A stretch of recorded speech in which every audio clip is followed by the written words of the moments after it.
there is no value to leaderboarding in any scenario, in any format, in any fashion. I played it out. I've been through I've coached thousands of athletes through the Open, through regional, through games. There is not a single scenario that it pays to do it over the long haul. Mm-hmm. There's gonna be a whole lot of things that are outside of your control. Let them go.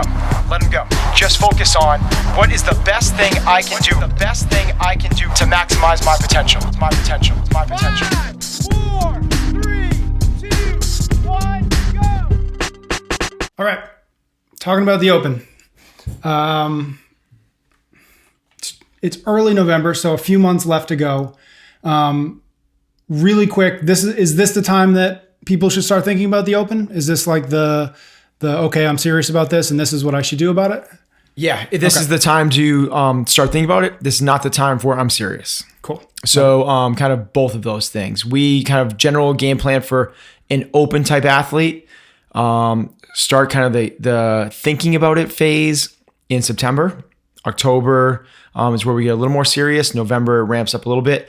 You want to be full speed almost to where we are ready to be peaking in January, knowing that the Open doesn't start till last week of February.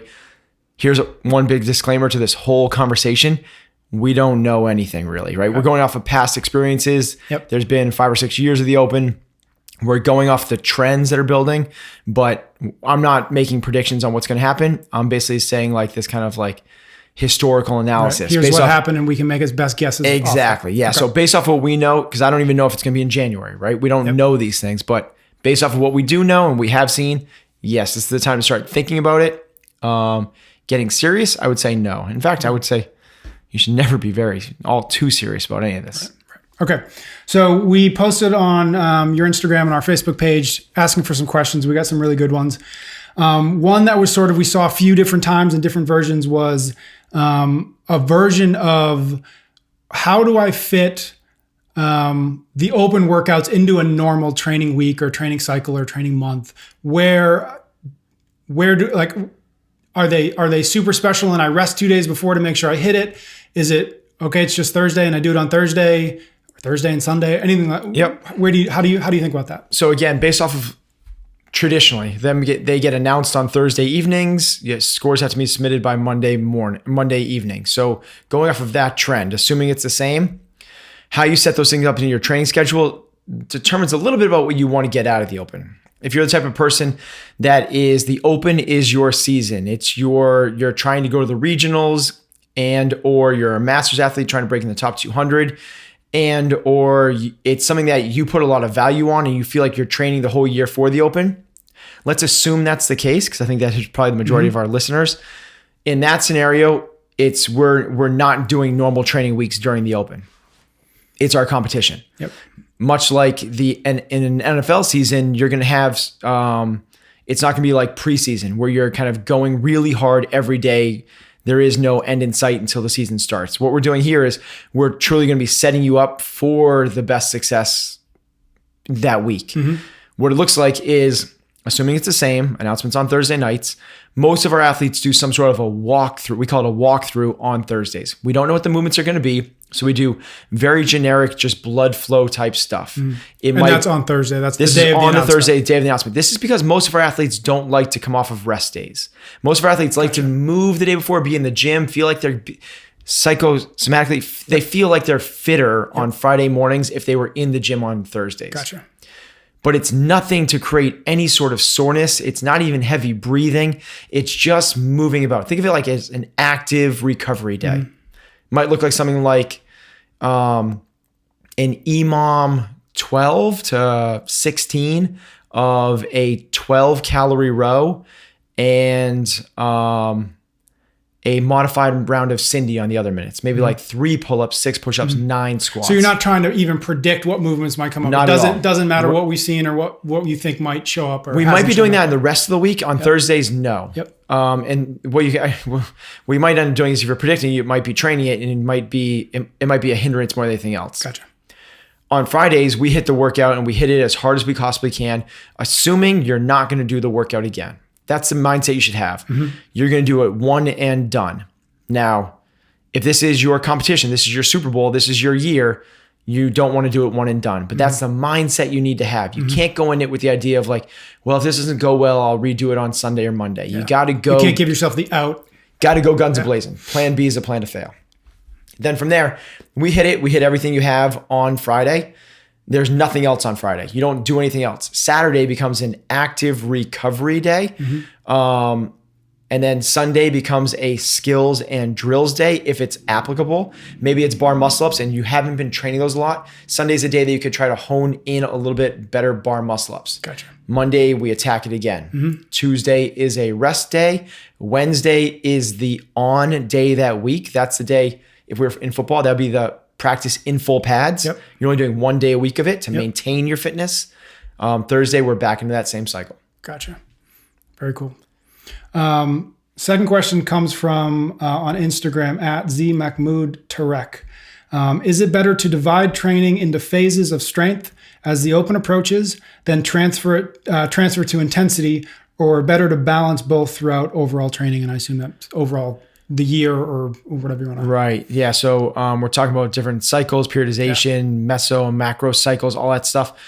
We played with a lot of this. We played with purely, let's develop an even base across the year, all year long, not biasing anything. And we flipped it the other way. And we've spent years where we truly did more of a like Russian periodization type program, and traditional sports science would tell us how to do things. I think that there's a blend between the two that works the best. If I had to choose one, we saw way more success with maintaining the balance across the years. So not periodizing, keeping conditioning up and skills up and strength up throughout the year and trying to slowly build them up rather than let's spend the fall getting really strong and the early part of the winter getting really fit. What we see is if you do that seesaw effect, by the time you get your fitness back up, your strength is back to where it was beforehand. Yep. Much better to take a little bit better, slower approach with it all going up. Now, what we do is we do a little biasing towards it. It's not periodization, but we're always, I am not going to allow my fitness to slide to compensate for greater strength gains. But we do put a little more emphasis on strength in the early part of the season. So we'll do 3 days. When do you, what is the early part of the season like? Yeah, good question. The fall. Fall, okay. Yep. So if you think about it in terms of like our games athletes, that's what we kind of go with. Yep. It goes, the off season is August into the first 2 weeks of September. The early season is essentially the fall, October, November into the early part of December. Yep. The ramp up is kind of that January through the open. And then we're into the meat of it with our real athletes training for the regionals. Gotcha. I say real, they're all real athletes with my games athletes. Lost it. Where were we on the early part of the season? So the strength biasing stuff. Yes. What we'll do in the early part of the season is 3 days a week of strength training. We'll do 3 days a week dedicated to traditional Olympic lifting, get strong, squat. Let's do low rep, high weight, clean, jerk, snatch, that type of stuff. As we get into the middle of the season, that becomes 2 days. And as we're ramping up for regionals and definitely for the games, we're only doing 1 day a week of dedicated barbell training. The rest of it is fitness because that's what they're testing for. Yep. So as you get closer to the open, we should have that biasing towards it, but it's never pure, let's let our fitness suffer for the barbell. Gotcha. Nothing should suffer ever. Everything should always be climbing. That constant ready state, essentially. Right. That kind of feeds into the third question we've got from, again, Instagram at Banning Ballard. His question is, last year's open moved away from 1RM lifts and shifted more toward raw aerobic capacity. Do you see that trend holding for 2017? I do see it continuing. Yeah. I don't think they, and this is me guessing, it's I don't know this, but I don't think that the 1RM test inside of the 5 open tests, that year they had 6 because it was 1A and 1B with the 1RM max clean and jerk after that first toe to bar deadlift AMRAP. I don't believe that dictated the results they were looking for. I think it weighed too heavily towards the strength athletes. You mean that the athletes who got through weren't correct? The athletes they it had too much emphasis on the outcome of the results, Yep. where you're weighing essentially a little less than 20% of the overall scoring based off of that one lift. Yep. I just don't think that that's what they're looking for. I don't think it tests enough things for them. Secondly, there's so many ties. And they don't love ties. Yep. When I say them, I'm talking about CrossFit headquarters, Right. Dave Castro, whoever you want to say Yep. them is. So I think that the better test is what they had last year. I thought last year was one of the better opens in terms of what they were testing. Logistically, it was a little bit of a nightmare for the affiliates. But in terms of the overall test, I was a big fan of it. Do you think that, not to interrupt, but do you think that do you think that over the course of the Open, they've been trying to refine the athlete, the athlete, or the idea of the athlete who gets through it? Or do you think every year they're trying to test for something else, or test to get another kind of athlete through, or is this like a small like iteration or an evolution every year? Like they're getting closer to what they think is the right answer, is like the whatever it is. I think that they have a picture of who they want to get through. Okay. I do. But that doesn't change every year. That's not like, Right. this year we want Correct. whatever. Yeah, we don't want the big athletes this year and then the gymnastic Right. athletes this year. Yeah. I think they have an idea of who they want to get through, and those are the fittest. Right. And they're trying to test for the fittest. Now, what they're not testing for is the fittest. There's huge limitations to the Open, and it's very obvious if you've looked at it for a little bit. They can't test for the world's fittest during the Open. It's a reason that Matt Fraser and Katrin Davidar didn't win last year. They're the world's fittest, but they didn't win the Open. What they're truly testing for in the Open, and this is a big thing that I think is missed, is generally it's work capacity. It's who can do the most work in those time domains, right? And it's an incredible test for that, but it's not super high skill. There's no odd objects. There's no horizontal displacement, meaning farmers carries, sled pushes, things like that. They can't do rope climbs. They haven't, there's a whole host of parameters that they've self-imposed themselves into that they can't test for. So when we're training for the Open, if you're an athlete, or I should say to the community that we're talking to, if you're an athlete that's looking to get through the Open or to excel in the Open, find out what they're testing. And it's not as unknown and unknowable as we think it is. Historical data shows us there's about 15 movements that they're testing. That's not a lot. Right. It's 5 more than decathlon. The decathlon just, it's an event. We can figure this out. In terms of pull-ups, there's only been one. It's chest to bar pull-ups. In terms of handstand push-ups, there's only been one. It's kipping handstand push-ups. In terms of barbell, there's only about 5 different barbell movements that they're doing. There's not this huge, vast array of things that they're doing. Now, my guess is every year they throw in 1 or 2 new ones. It's always been 1, and last year there was 2.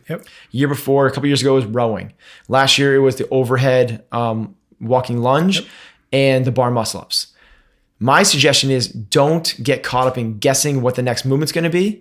Just try to get really fit at those 15. Let your fitness carry over to the others, because it will. And then you'll be able to excel at the ones that do come up. There's also known ones that we know are not going to come up, right? Every year I say this and they end up showing up. But I don't think we're going to see, athletes that are working their tail off to try to get to regionals, but have never been there, spend an enormous amount of time doing rope climbs. It's not it's not one of the repertoires. Now, maybe they give it to us and they maybe give it to us with a 10-foot rope climb, but I think it's hard for them to standardize the other stuff, right? The people that do D-ball stuff and prowler pushes, great tests of fitness, great developers of fitness, but it's not where we're being tested in. What we want is it's a strength and conditioning principle. It's like one of the things that should not be broken is the SAID principle, specific adaptation to imposed demands. Train what you're going to be tested in. If we know that we're going to be tested in a 800-meter swim, it doesn't make sense to do a whole bunch of surfing. Like, go swim. Right. It's probably 800 meters. If I'm serious about the Open and I think I've got a shot at regionals, do I just not do rope climbs for January and February? How do you balance? Because at some point you're training specifically for the Open. Is that good? Is that right?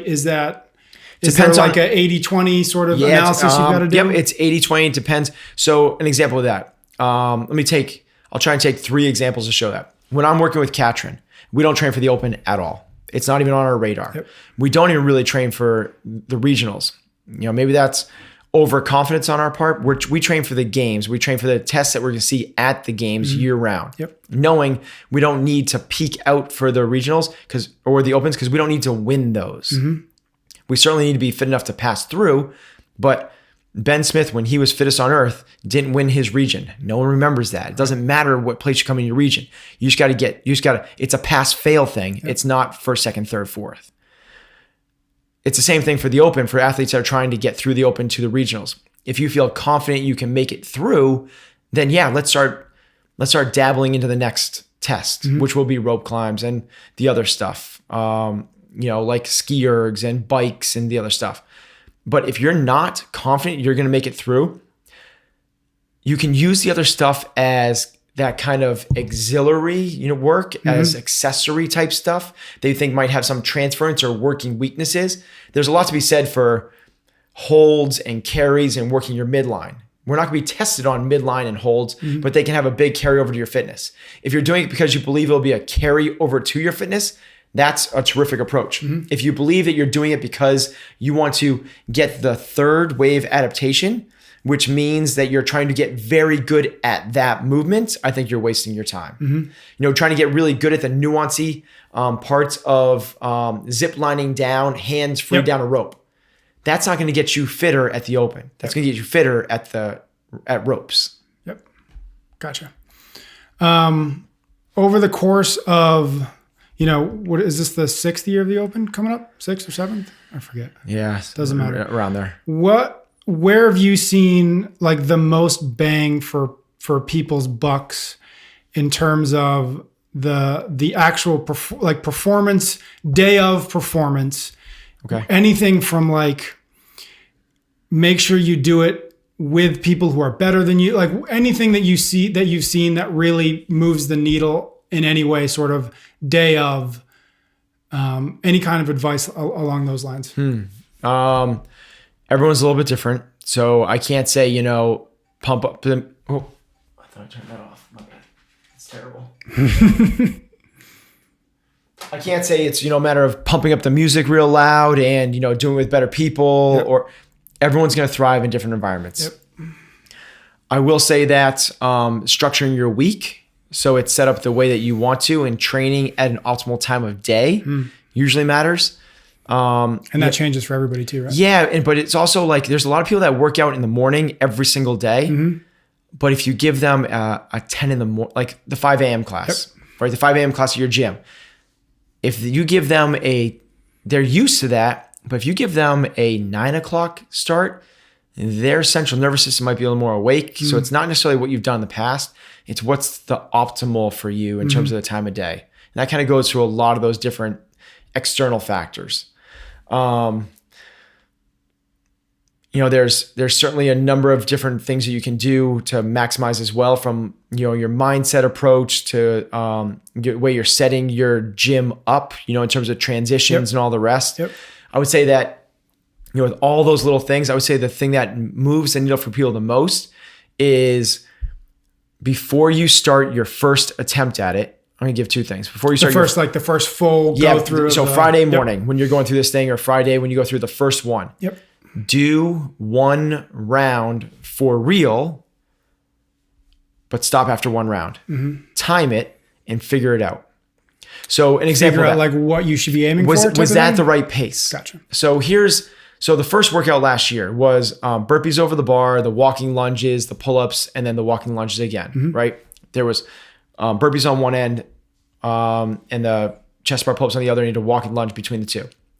The average time of those Thursday night performers, I forget who it was, but the games athletes that did that, they did phenomenal scores, right? And most of the people we're talking to are not going to beat those people, those games athletes.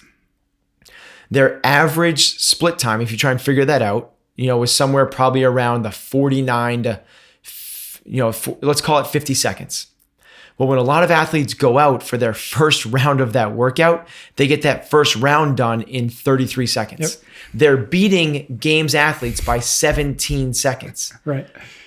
That's a recipe for disaster. Yeah. My suggestion is do a round, time it out, and figure out, are you starting way too fast? Yeah. There's this misconception that I got to make up time where I can make up time. So like while I'm freshest is when I should go the fastest. While I'm freshest, I got to go fast. Here's the deal is there's this exercise science thing called your lactic threshold. Your lactic threshold is your maximal sustainable pace. Every second that you spend above lactic threshold, you're going to have an exponential negative effect later on. So if you spend 10 seconds above lactic threshold in the first 5 minutes of the workout, that means in the second 5 minutes of the workout, you're going to have somewhere around 30 seconds slower. Add those two numbers together, find the difference between the two, and you have a 20-second slower workout than you should because you went faster while you could. Right. So my suggestion is time out that first round, take an educated guesstimation of what you think your score is going to be and see where that is relative to how fast you went. And then probably slow down that first round. An example I'll give that is Matt Fraser did 16.1. Yep. The year. 16.1 at our gym. He did it with Katrin, and we timed out his first round to figure out what it was. We knew he wanted to be somewhere around the 35 to 37 seconds per round. He did his first round, practiced as slow as he could, and end up being about 30 seconds. Instead of him coming up and turning to me and being like, I can go faster. This is good. I'm going to kill this workout. I'm going to get first place in this. He turned to me and said, I got to figure out a way to go slower. So we figured out a way of where he could pace it out more. How can he go slower in the first two rounds? Not we have a chance to make up time here. Right. The other example that I love from that you talk about is Brooke Wells' double DT. Yeah, the heavy DT. Heavy DT. So it's cool. The heavy DT versus now we have a reference point after me kind of working with her for a little bit. So 2 years ago at the games, she did the heavy DT, and her first round in that it was 5 rounds. Her first round took 57 seconds. Well, her fourth round took 3 minutes and 3 seconds. Yeah. There's a perfect 3 times longer to do the fourth round, the first round. That's an insane drop off. Yeah. That is her. She literally could have done every single rep, including the jerks as singles, and still finished it in under 2 minutes. She could have done singles and still had a sandwich. It's so slow, right? I wasn't working with her at the time, but I did meet with her. I talked to her a little bit about that. And this past year, she did, we did a double DT, same amount of work essentially, same time domains. And she was able to, in a workout that didn't suit her as well, it was a lighter barbell, more stamina, more endurance, less strength. So theoretically, she should have done worse. But she paced it, tried to do the first round as slow as she could. If you watch it, it was on the games last weekend. She's not even on the radar for the first three rounds. The last round she moves from about 7th place in her heat up to 2nd, only got beat by Katrin and came in 2nd place overall, where in the previous year, she came in 7th place overall. She moves up 5 places in a workout that didn't suit her as well because she paced it better. So that brings up kind of a big conversation, but about not only pacing, but about having confidence in the plan going in. And that I think is appropriate for talking about the open, because I think a lot of people go in with a sense of, this is what I can do. This is what I want to aim for. This is where I think I'm capable. And then 3, 2, 1, go happens and the music turns up and everybody starts moving and everybody explodes. They throw it out the window.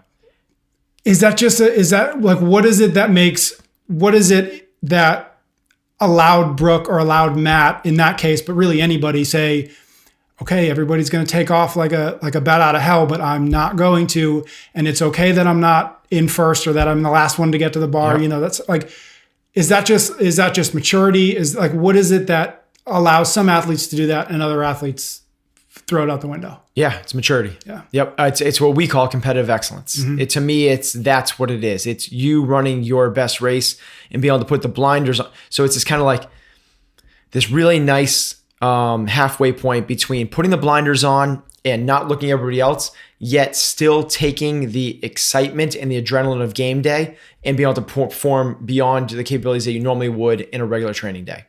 So what most people do is 3, 2, 1, go, and they get this surge of adrenaline. It's normal, human nature. You're going to get that surge of adrenaline.